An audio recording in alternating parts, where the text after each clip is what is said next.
A ver, su merced, el trabajo en Colombia, que usted trabaje las horas que son, que no tenga que trabajar más allá de su horario, que no tenga que trabajar los domingos, que le tengan que pagar todos sus parafiscales, que le tengan que cubrir la salud, eso no es un favor, eso es un derecho como trabajador, ¿sí? Y usted en contraprestación le da un trabajo a una empresa y de ese trabajo esa empresa gana, ¿sí? Usufructúa.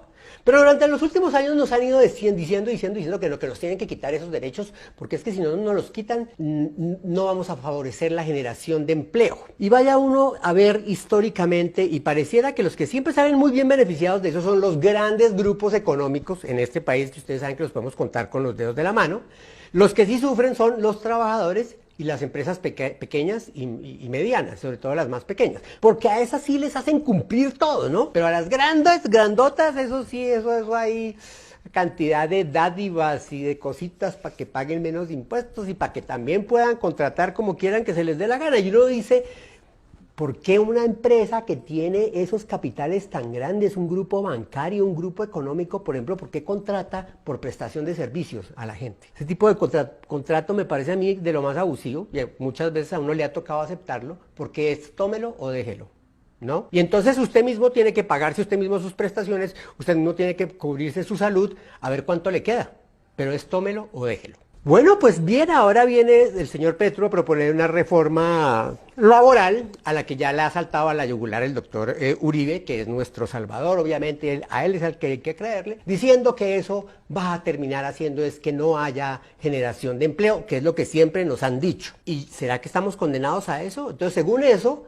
tendríamos que seguir históricamente ganando cada vez menos, teniendo cada vez menos derecho para mantener la generación de empleo. Y tengamos en cuenta que somos un país en el que los gobiernos históricamente han incluido en sus cifras de empleo a los informales. O sea, si usted vende cigarrillos en un semáforo, lo cuentan como empleado. Y yo creo que no han encontrado la manera de sacarle impuestos porque no la han encontrado. El caso es que hay 10 puntos en la reforma del señor Petro que uno pensaría pues es lo mínimo que una sociedad de estos tiempos justa debería tener. Priorizar la contratación a término indefinido. Es que mire, a usted no lo pueden contratar por prestación de servicios, a menos que sea para un trabajo que tiene un tiempo limitado. Que van a crear una página web y a usted lo crean para hacer el diseño. Pues bueno, eso es un trabajo que dura 2 meses, pues tiene contrato, puede ser por prestación de servicios. Pero ya que a usted lo quieran contratar, como me ha pasado a mí en el pasado, bueno, de hecho no voy a hablar de mis casos. Como a periodistas que conozco que los contratan por prestación de servicios en los grandes medios de comunicación. Eso está mal, eso está muy mal. Pero bueno, en fin, diga usted, vaya y usted diga que está mal, entonces al periodista que lo diga lo echan. Pero en fin, hay 10 puntos entonces en esa reforma. Dice que se prioriza la contratación a término indefinido, se recupera la diferencia de jornada diurna y nocturna de 6 a 6. Es que eso ahora dejarlo uno clavado hasta las 8 de la noche por lo mismo del día, no, la jornada nocturna empieza a las 6 de la tarde, porque uno trabaja entre las 6 de la mañana y las 6 de la tarde, 8 horas, ¿no? Se establece el preaviso para las y los trabajadores que se había quitado. Pago del 100% del recargo dominical, que lo habían bajado al 75% y menos en otros gobiernos. Se elimina la violencia y el acoso en el mundo laboral. Vamos a ver cómo es eso, ¿no? Eso quiero verlo. Se fortalece la protección y promoción del derecho de asociación sindical. Se mantienen las 8 horas diarias legales de trabajo. Es que esas son las horas legales.